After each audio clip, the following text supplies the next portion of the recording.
Well, g'day, Max here again. Welcome back to the shop. So this is part 3 in our steady rest modification, alteration, where if you haven't seen the first 2 parts, we have a large steady rest and we're altering the height of it to suit our 21-inch swing JFMT lathe, and with our existing adapter plate that we have, it will also fit our 24-inch Heron lathe. So we're going to pick up directly from where we left off last time. What we found while roughing the part out, the part had shifted 4.5 thousandths of an inch, because we can only very lightly clamp it down. So we'll bring the end, we'll just get it trued back up and continue on and make our finished cut to bring our keyway to the correct dimension on the width wise. So we have a 4.5 thou discrepancy here. If you, like I said, if you haven't watched part 1 and part 2, the previous parts, I suggest you probably go back and watch those, and you'll be a full bottle on what's going on. So we'll just give this a bit of a tap. Back to 0. We'll head down the other end.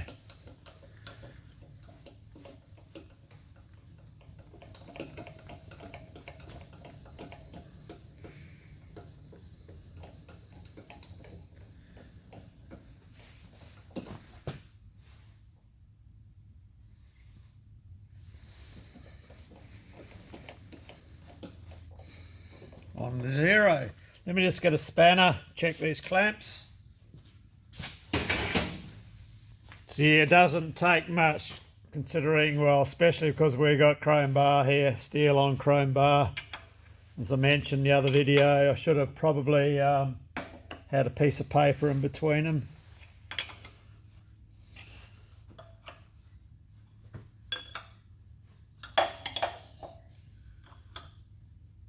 Okay, yeah, and it was only very lightly nipped, so let's just double check our indicator.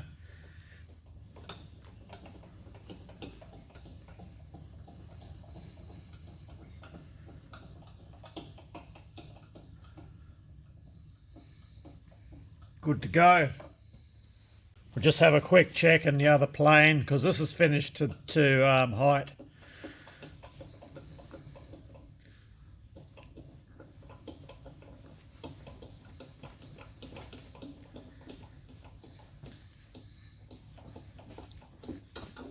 And we're good. Cool. Right, we'll get our cutter changed over.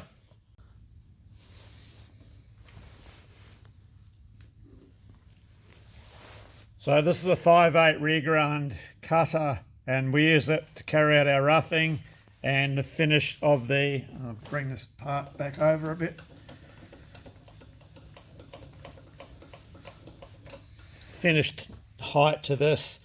So I'll see what I've got, probably something like a 1/4 inch, 6mm, 8mm, end mill, and we'll just need to bring this face here to the correct dimension back to this face here.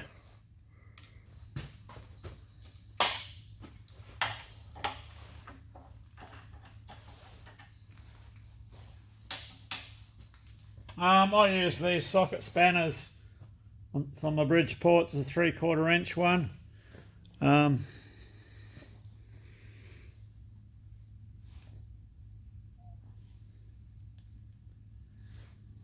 And it makes it easier for me to reach the top, because this bends down like that. So when I reach up to under the drawbar, this is pointing at me, and it fits everything on the machine that needs to be shifted with a 3/4 inch spanner.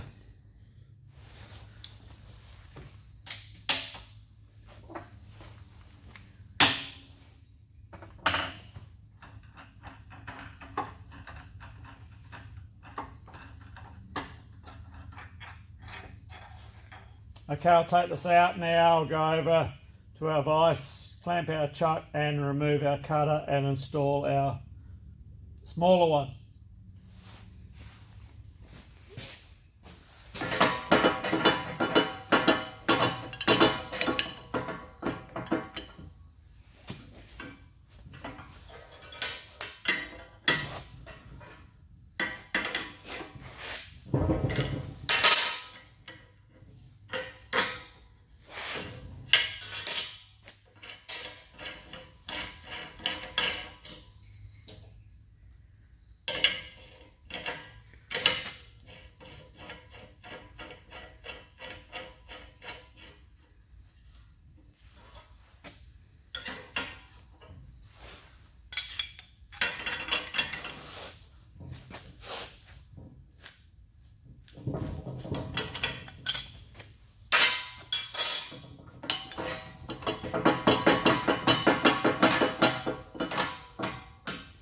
Okay.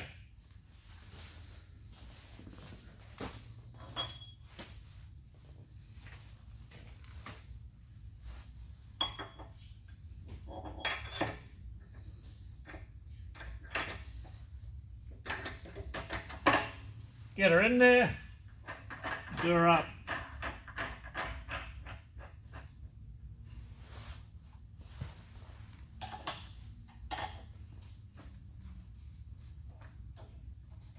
Okay.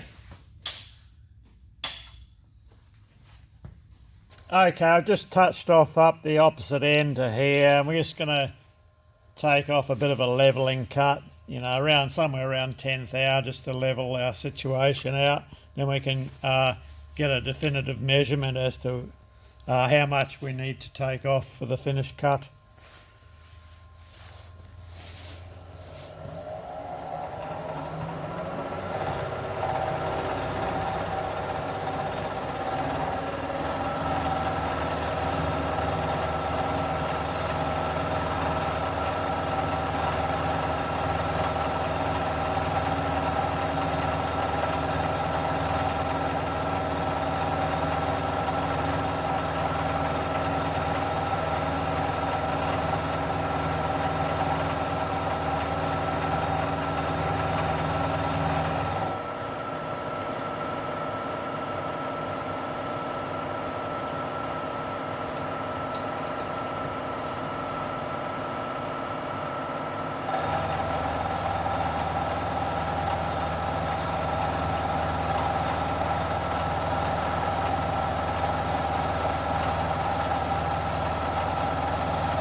So we got 1 inch and 2.5 thou.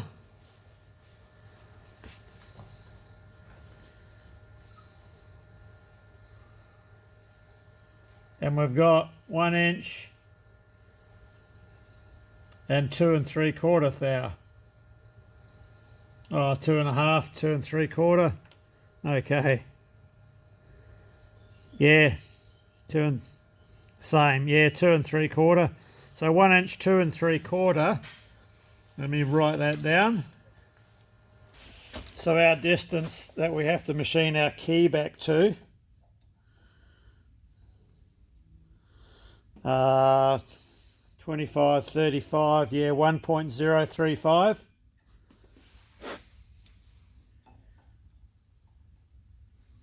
And 1.035, bang on. Okay, so if we're rounding those oddball tenths to the nearest half thou, that gives us 31.5 thou to take off altogether. So we'll take 20 first, I'll take a 10 and 10, then we'll have a measure.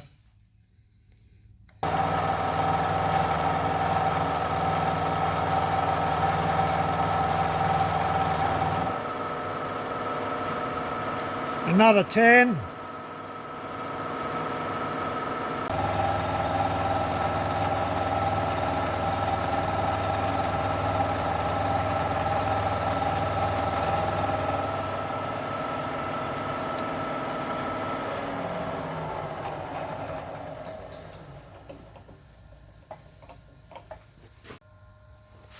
I tell you, my Y-axis gib on this machine needs a bit of a nip up. It's a bit too loose for my liking, like quite loose.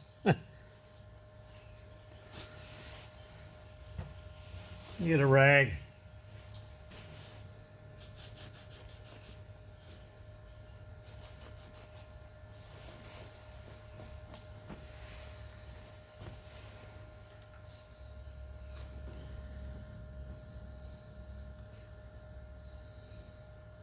Okay, I'm going to change the spindle in the depth mic for the next one up. Yeah, we were running out of travel on our thimble there, so we stuck the 1 to 2 rod in. Okay, so 1.024 and 1.024.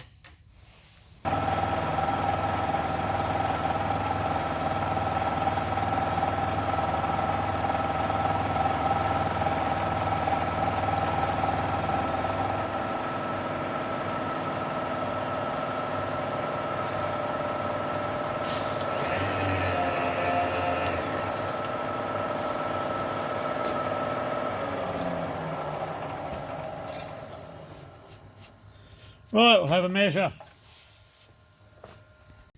So 135 is where we're aiming for.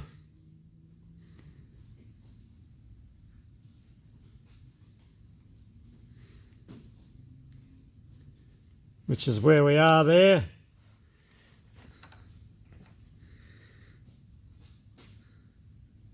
And where we are there.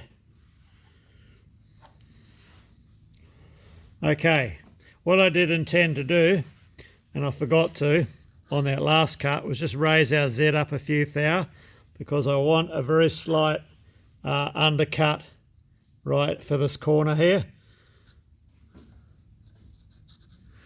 So I'll just go and run the cutter back through, but I'll bring the table up a couple of thou.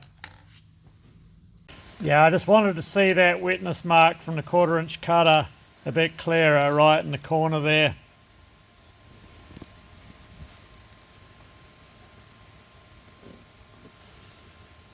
And on the other side too.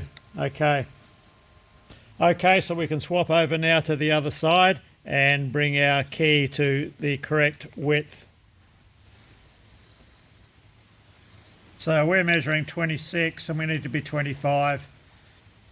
So we'll take a 1/2 mil off. We're swapping back to metric now because we can. We'll take 1/2 mil off and then we'll start measuring. Yeah, we only did this half on imperial because don't have a metric depth mic, and that's the easiest way to measure the distance across. Okay, so I'll take 1/2 millimeter off this side here, and I'll do it in 2 cuts, 1/4 millimeter, then 1/4 millimeter, and then I'll bring you guys back for when we have a measure. Okay, let's check before our final cut. So we are 25.25, 25.25, 25.25, 25.25. So we need to finish on 25.03, 25.04 maximum-ish.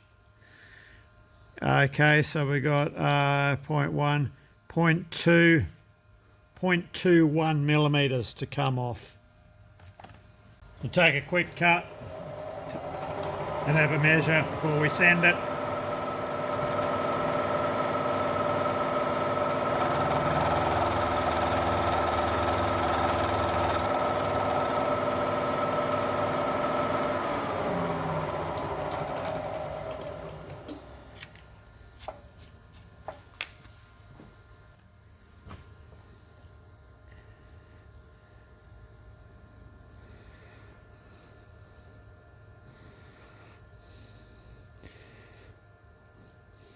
Okay, we're 0.01 up. I'm going to send it, and then we'll take a spring cut on the way back, a bit slower than what I would normally.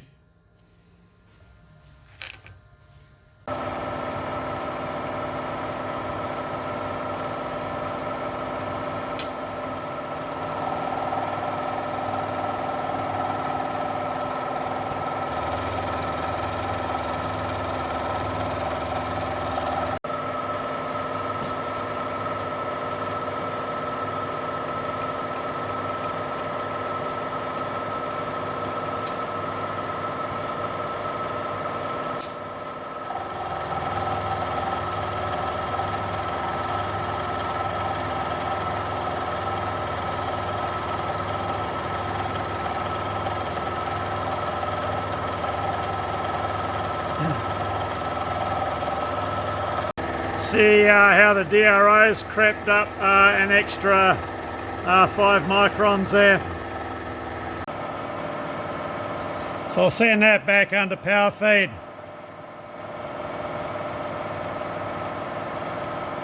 So before we do, let's get a check on this size down here. Yeah, 2505, so we're still a tad tight. We need to get 01 off it.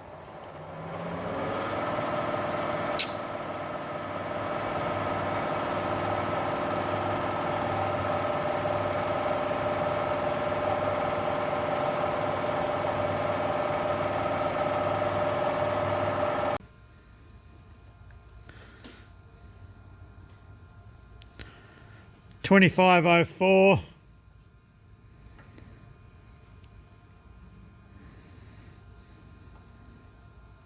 $25.04.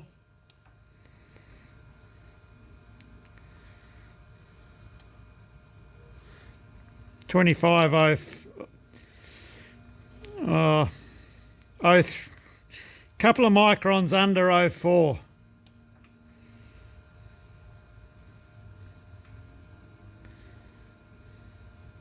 And same again, couple of microns under 04. Our key slot's 2503.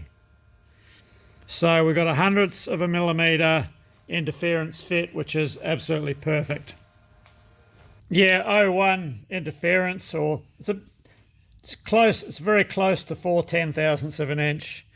Time we clean all this up with a file, deburr everything, we'll have a nice tap on. Should be a nice tight fit in there.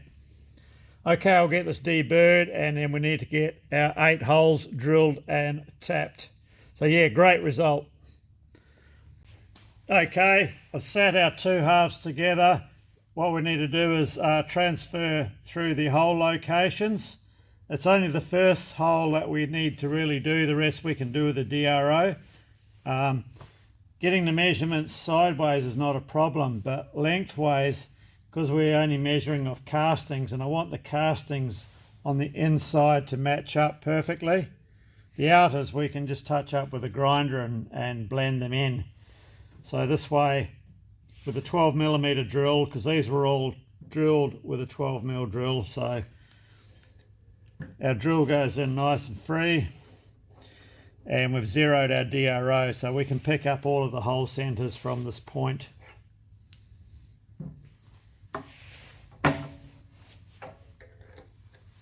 So we'll get a spot drill in, we'll get rid of this.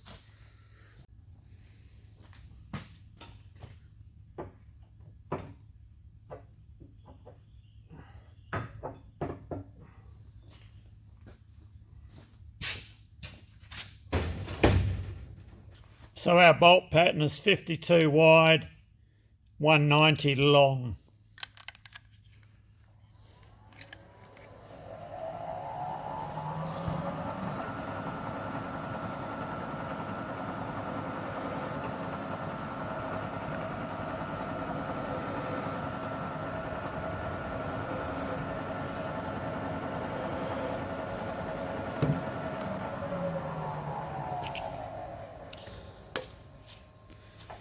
Okay, we'll get our tapping drill in now for 12mm by 1.75 pitch. So we have our depth stop set. We're going to drill down 45 millimeters, 10.2 millimeter drill.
Just cooling down the drill a bit.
It's alright, I can still hold that, it's warm, but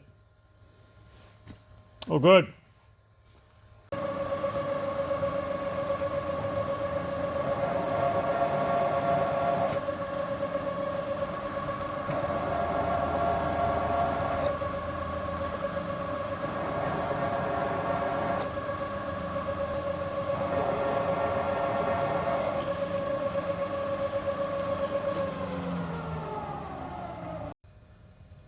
Right, we're ready to tap our holes with the M12 threads using our Piper number 2 Morse taper reversible tapping chuck.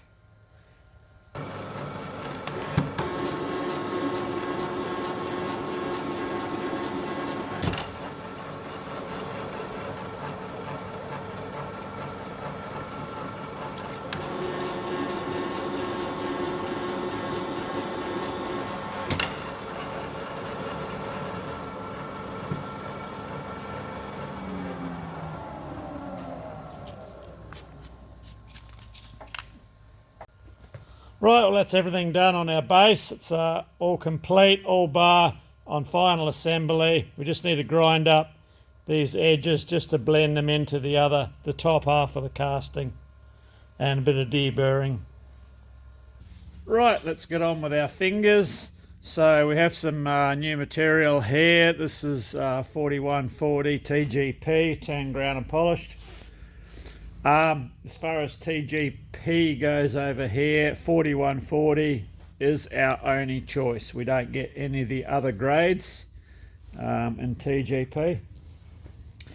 So that's what we're stuck with, unless I turn a piece down, which I'm not going to do. Your standard 40mm bright bar, it's always a little bit undersized, where the TGP is usually only 0.01 undersize.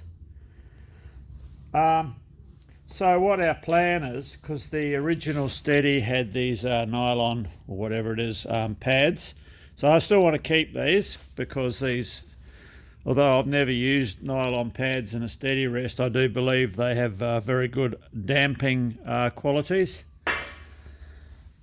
So we're going to make 3 new fingers, so I have to make them slightly longer to accommodate our roller setup.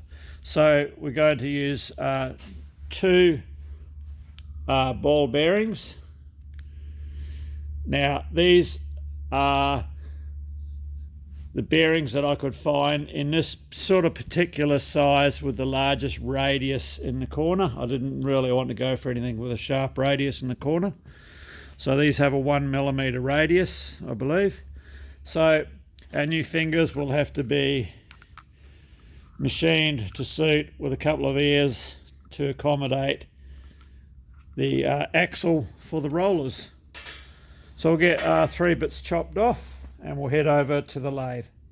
And I have verified the thread that we have to tap up the end, and it is M16 by 2mm pitch.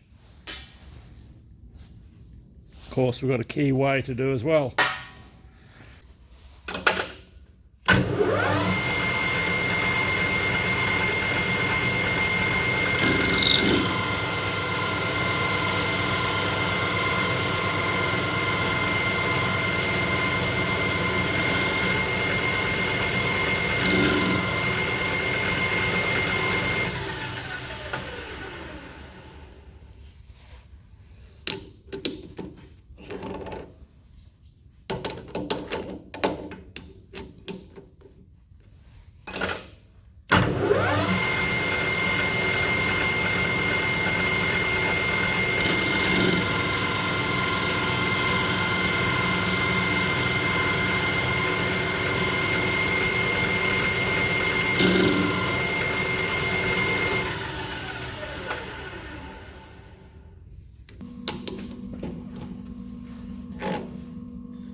So we're just popping our centre drill holes in at the moment.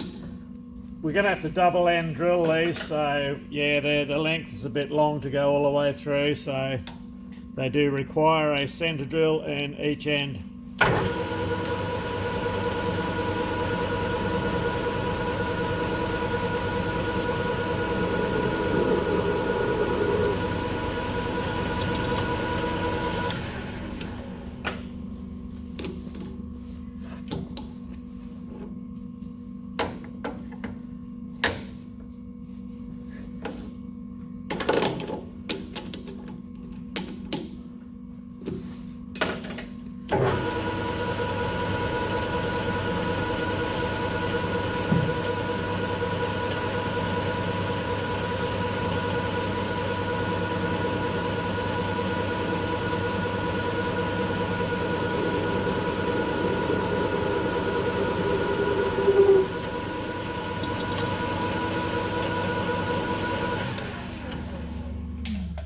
Okay, we'll get set up now, and I think we'll go through first with a 14mm drill bit. We'll see how it goes in preparation for tapping our thread.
Okay, before someone asks the question, just one of my quirky habits, and I have a few.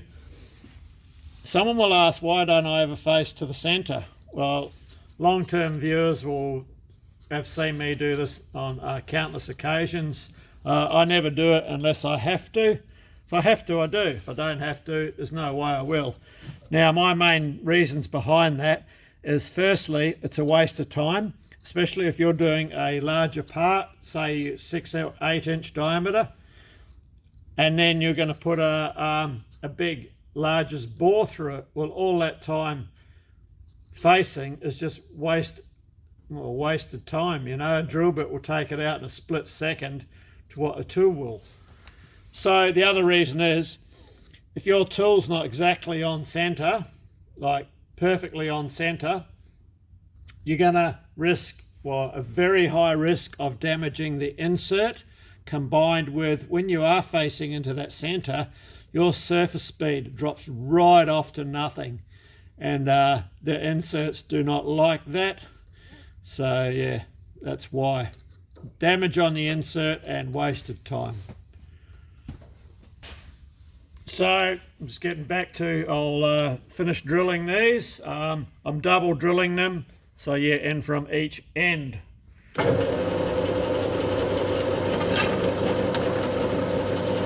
You'll see that disappear in a split second. See, it's gone already.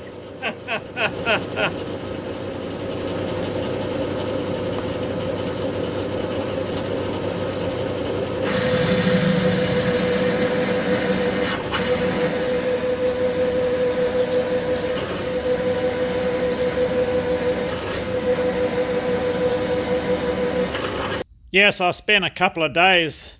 I had a pretty serious cleaning session. So the rear of the machine here is done. The back of the column we did the other week. All that lot. There's the banjo for the change gears for screw cutting, if you'd ever want to do that. There's support for the spindle yet to be done.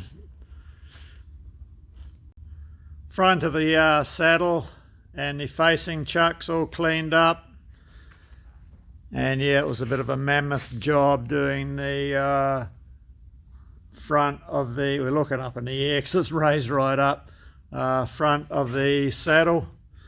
There's quite a lot going on inside this gearbox here.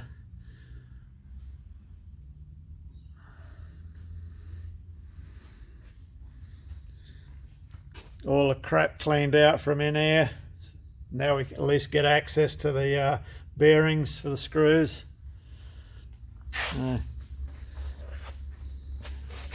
And the rest yet to be done. So yeah, a bit of progress on the boring mill. So what we need to do now is open up our hole to a diameter of 17.5 from the length up to that marker there. And that's to provide clearance for the 16mm thread when the fingers are screwed all the way back in.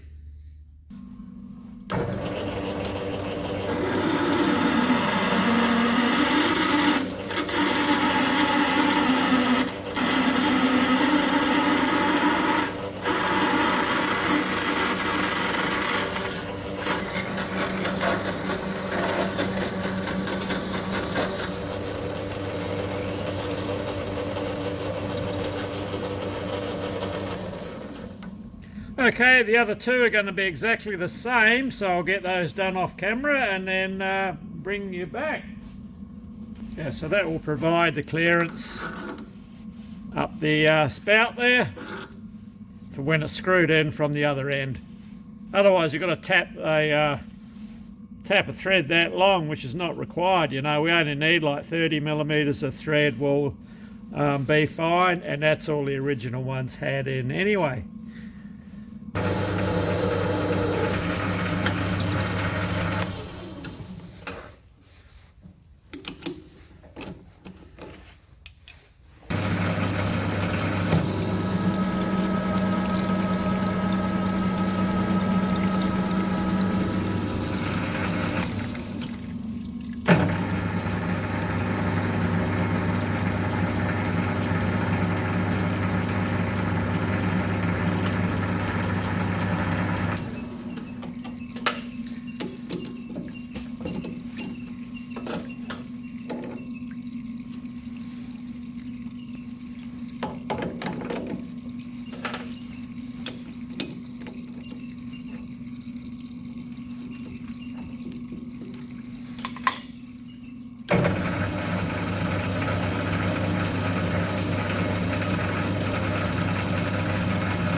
Okay, that all went well, and we were using our tapping chuck, the old British Bulldog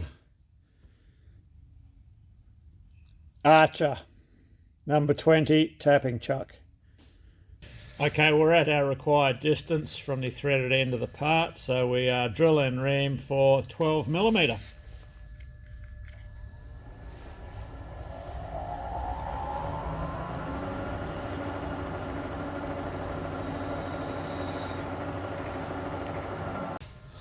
Just going to pilot drill 5.5mm.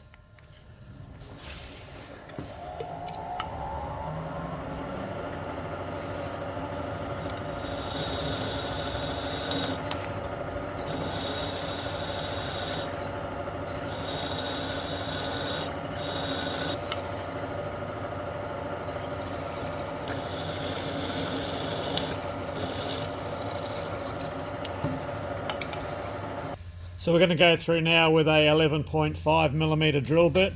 I'm very tempted to go through with this, this is 15-30 seconds, which is 11.9, seeing we are reaming to 12, but if this cuts oversize, I'm going to be screwed, so we'll go with the 11.5. And I've just slipped the machine into back gear and just taking it easy on 200 RPM.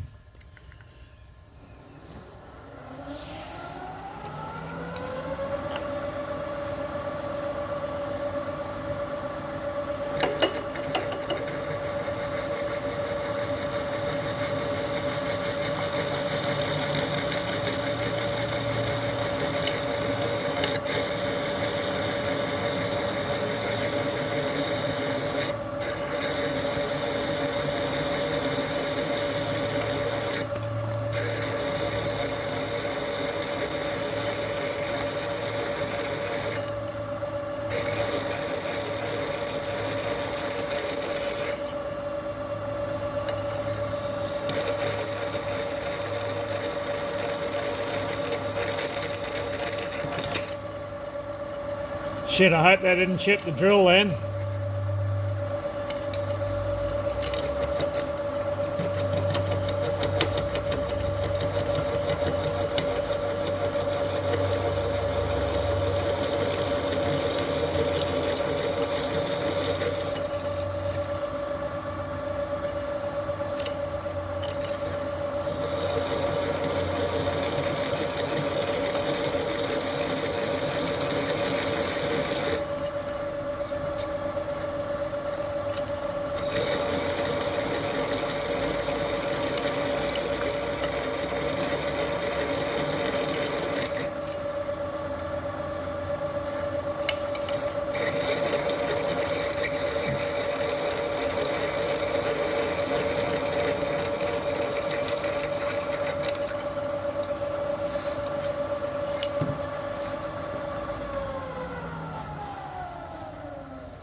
Yeah, because we're coming into an uneven surface, out of an uneven surface, into an uneven, and then, yeah, back out. Let's have a look at this drill.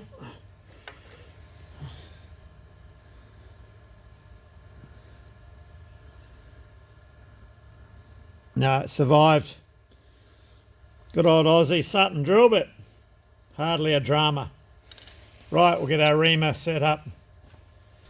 Actually, this would be a good time to go through with that 11.9 first, but I'm not going to because we're starting on a curved surface, so we'll just stick with the what we've got.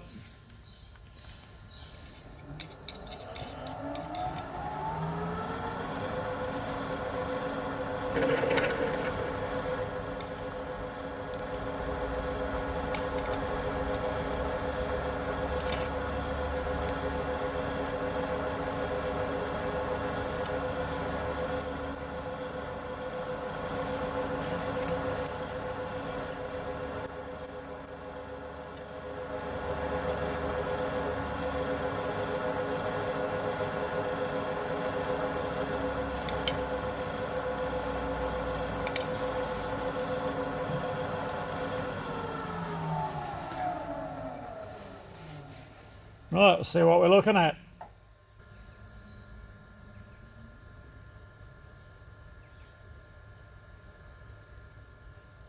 looks all right from here. So rather than swap our parts over now and get all the drilling and reaming done, I've opted to go with a couple of tool changes instead, because what I need to happen is the keyway we're about to cut, the 6mm keyway, the base of that keyway, and well, the whole keyway needs to be in the same plane as our reamed hole here, to do our best to ensure that when the pin and the rollers are in place, they are perpendicular to the workpiece that'll be revolving on the side of them, you know, and not trying to cock the rollers over or anything like that, hopefully. So yeah, we'll get 6mm keyway in. I think we'll just go 3 or 4mm deep, probably 3mm will probably do it, but I'll check the depth on our sample part, the one we're copying, or sort of copying and modifying. So we're going to run our cutter, 6mm cutter. We're just going to run it on 1000 RPM. Remembering the material is 4140, pre-hard 4140. Oops. And our feed, we're in the vicinity of 135 to 140 millimeters a minute. And we're going for full depth of 4 millimeters.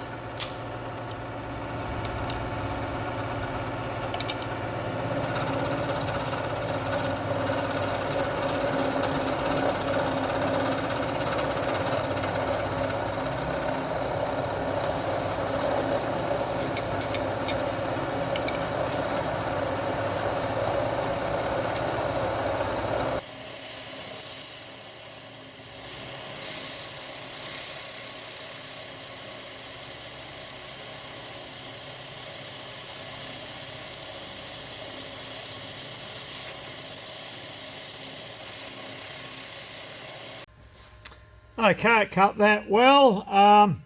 It's just for the lock screw, so yeah, I'll do the remainder, or the remaining 2 off camera, as it's just going to be exactly the same. So this is our first cutout for the rollers completed. We just chomped it out with a side and face cutter.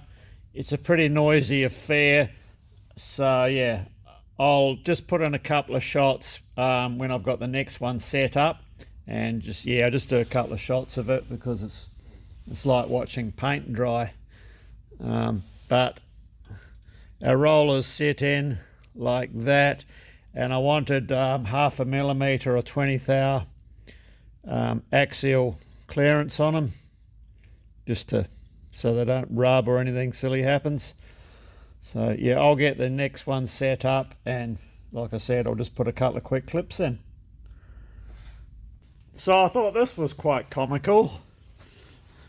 Tough tools. Well, I've put one part in this where we had our...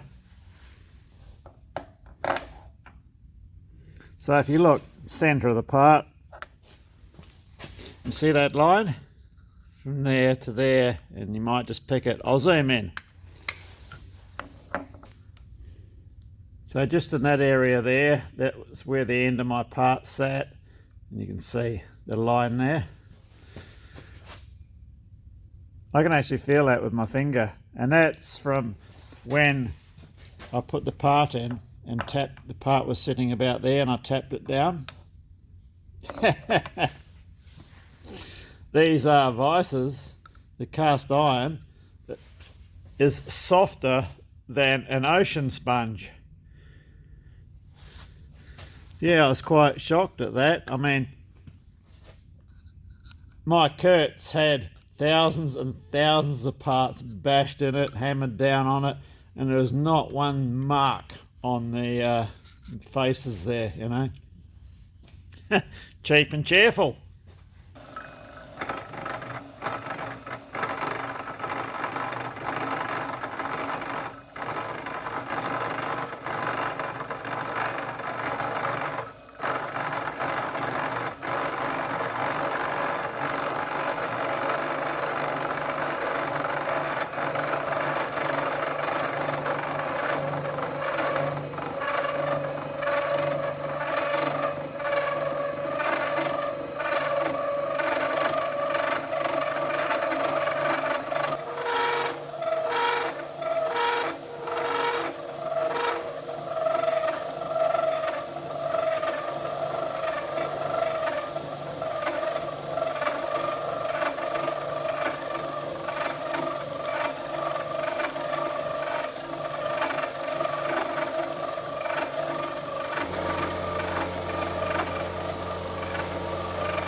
So that's the first stage of the slot taken to full depth.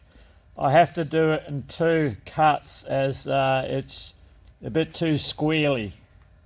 So this is a 6" by 1/4 inch wide side and face cutter, and I'm running it on 60 RPM. Even if I drop it down to 50 RPM, makes no difference. And I'm just very carefully hand feeding it in. A very light feed to keep the chatter down. Sometimes if you feed harder, you'll overcome the chatter, but it's not working in this case, so it's just the way it is. So I'll continue on and chomp this out, and the rest is going to be exactly the same as what you've just seen.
Okay, that was the final cut for this one, so I'll do the other one off camera, as it's going to be completely the same setup and procedure. So throughout that milling we used our own shop made arbor that we have here. This goes back a few years back where I made up a heap of tooling for the Bridgeport here, so these are all hardened and ground. All ones I did here in the shop. So if you face grinding, that's the crisscross pattern that people talk about, is what you should be trying to achieve. And this arbor comes complete with a 2-stage keyway. I'm not sure if anyone's heard of a 2-stage keyway, but it's here. You see it has a deep section right in the end, so that when your keyway, your key steel gets jammed in there, you can tap down straight down with a pin punch and it can cantilever the key out. That came about quite by accident as a bit of a cock up when I was setting the depth on the key, but it turned into quite a useful feature. And the cutter was a Canadian Butterfield 6" by 1/4 inch staggered tooth side and face cutter. We're just putting a bit of a chamfered edge on our part here on the fork, just so it looks right, you know, it's got to look right. As for the angle, well, your guess is as good as mine, because I guess Vivor in their essence to produce a cheap vise knocked $10 off the price, I guess, and not engraved the position here to graduate your angle. So we're in the realm of 65 degrees ish, give or take 20 degrees, I guess. And just for repeatability and simple setup, I'm just registering our cutout on a parallel, holding the whole shebang down with one finger, forcing it towards the back of the vise and positioning it so we're flush here, registered here, nip the vise up and come into the required amount. When my DRO hits 0, that's our chamfer done. Quite simple. No need for any accuracy, just pure eyeballing. Yeah, the old cheesy ping special.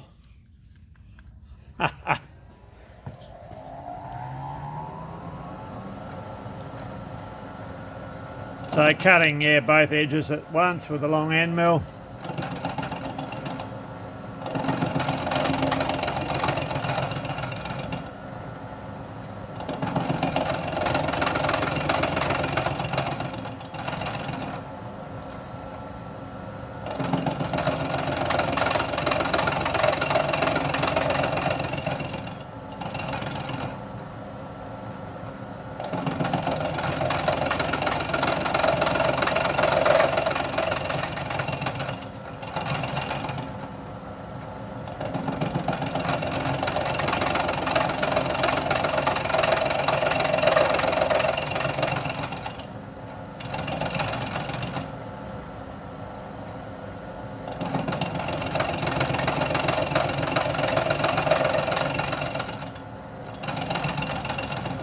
And last cut, out there.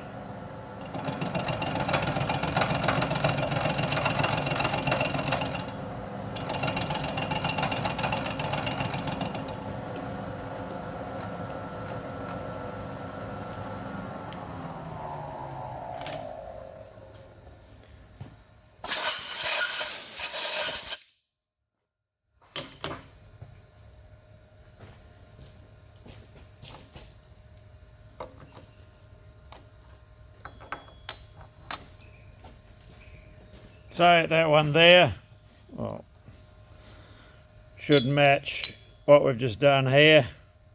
So I'll flip him over, do the other side, do the rest off camera, as it's going to be the same as the first one. Well, there we are, our 12 identical chamfers on the corners.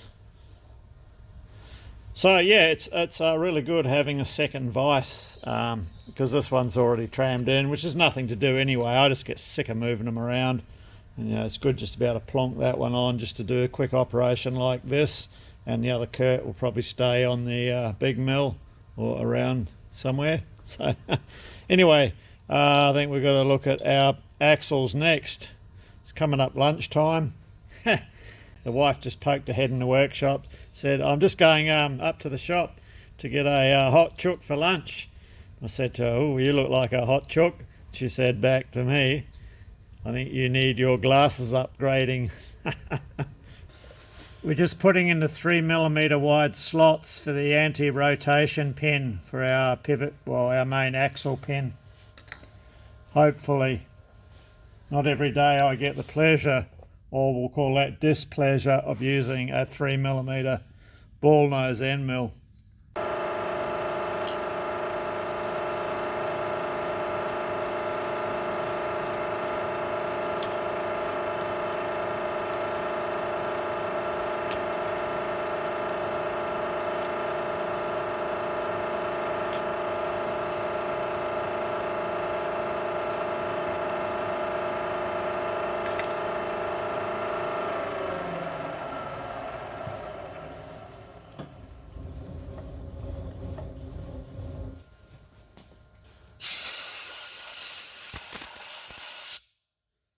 Okay, so we've completed all of the machining that we have to complete.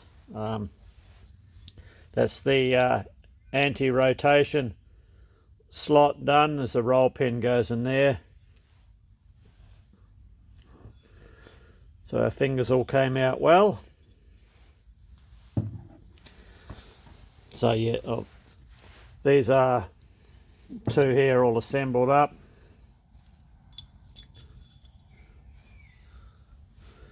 So that pin fits in there.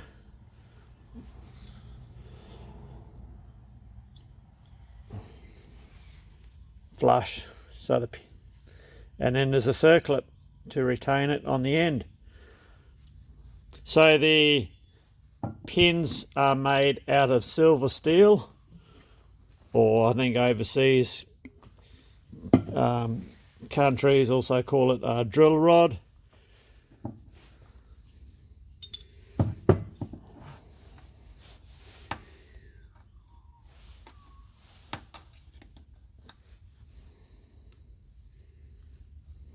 Goes in home.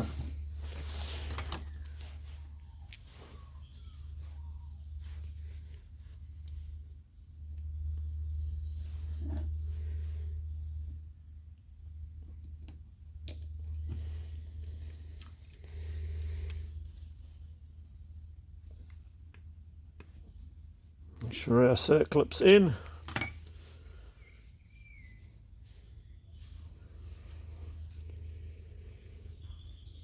Beautiful. So the bearings that I'm using are an NSK 6301, made in Japan. Okay, so let's get all this lot all assembled up. So we're just going to use the clamp off the machine's original steady rest. It'll do for now. Might make a separate one up one day. Okay, let's get the first part on.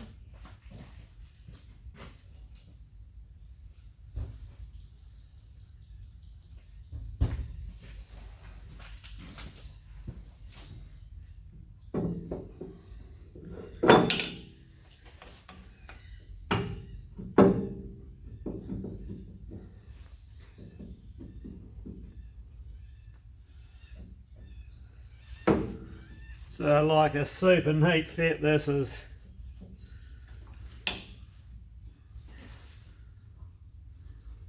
It's just sitting up a little bit at the moment, but we'll get the screws in. I'll have to order longer screws than these. They're a bit on the short side, but they'll do for now. Plus I had to pinch two of them out of something else. I haven't even tried these, so I hope they're going to line up.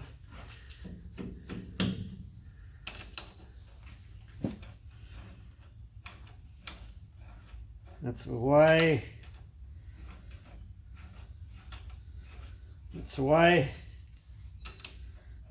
That's away. That's away. Good.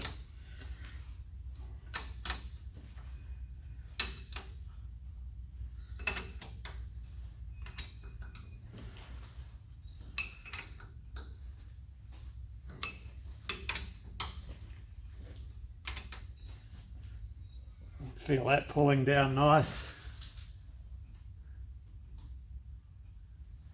Excellent.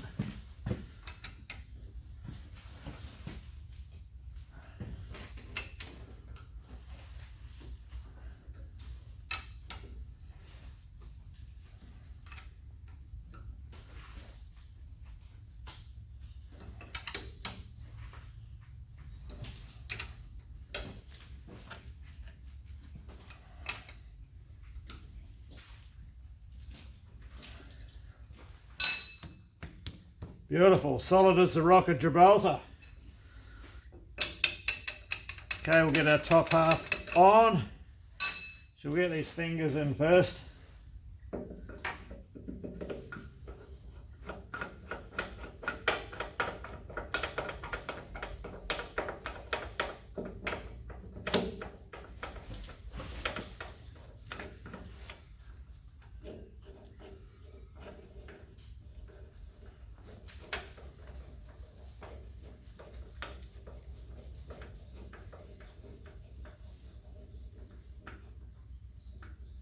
Okay,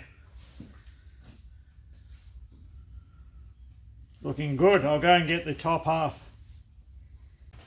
That's the original one. That's a 150mm steady rest, so I'm not sure what we can get on this one yet.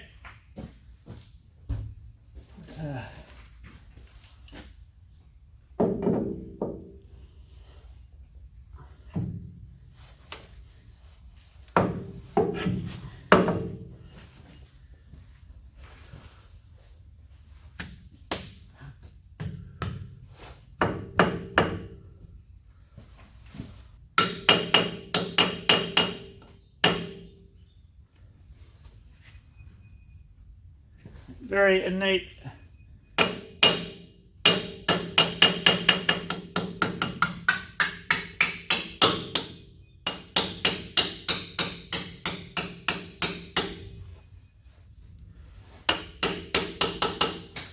Very neat fit, that one.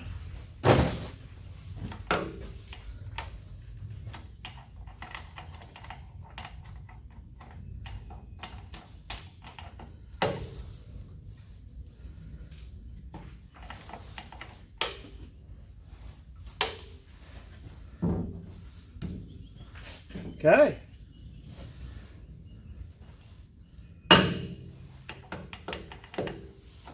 So I suppose we need to see how we came out for being centered.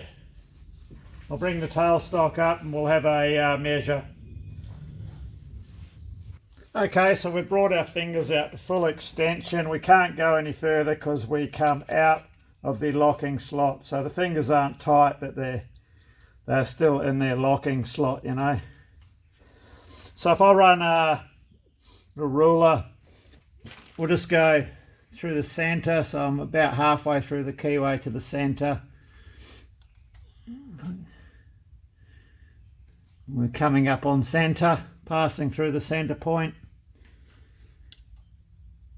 Same with the other one. This one's going to be a bit awkward. I don't know, my hand's probably in the way there.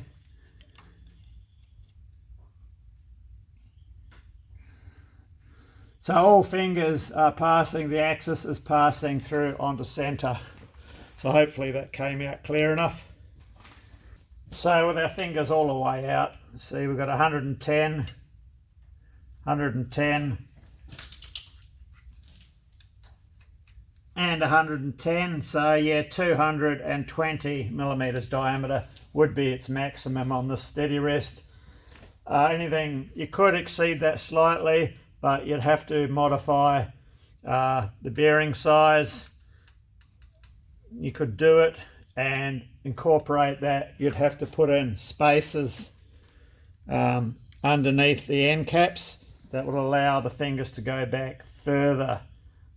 As it is now, we're maxed out on our depth end because the end of the finger hits the cap, and like the rollers are coming up against the casting pretty close there, so that's its maximum comfortable is 220.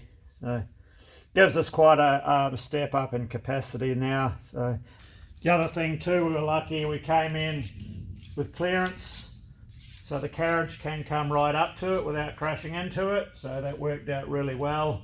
So yeah, although she's a bit of an ugly duckling at the moment, the coat of paint would make it nice, but I haven't got the time to put into this. My main concern was to get it 100% functional, and that it is.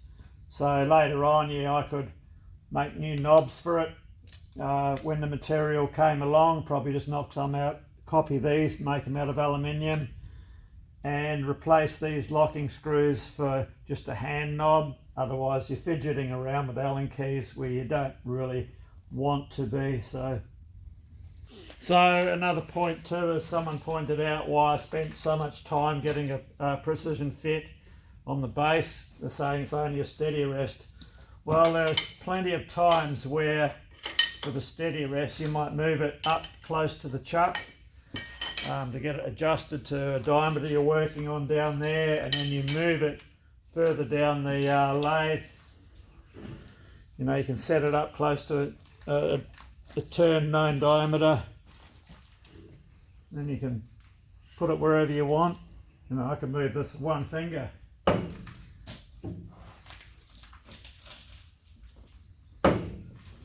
Perfect, and that's why. So you can alter your position without having to alter your lower rollers, which is I find is something that I do quite, well, happens to me quite often. I have to move the steady rest and I don't want to alter the lower rollers. Well, okay, I think we'll close this one out here, the ugly duckling. So I'm glad everything worked out fine. No major hassles, and we now have a steady rest with a good capacity to fit both machines. So that was just one method of, you know, altering the height of a steady rest. There's plenty of ways you could do it, and the way that I did this was the way that was best suited, or that I considered best suited for this one here. Plus I have the added advantage too of the possibility of using the base as part of the build for this lathe slideway grinding jig that I'm attempting to build, so we'll see. So anyway, yeah, unfortunately we don't have a large enough diameter piece of material to give it a good test run, but I'm sure that will happen in the future, possibly. So see how we go. So anyway, cheers, thanks for watching, and yeah, hopefully see you in the next video.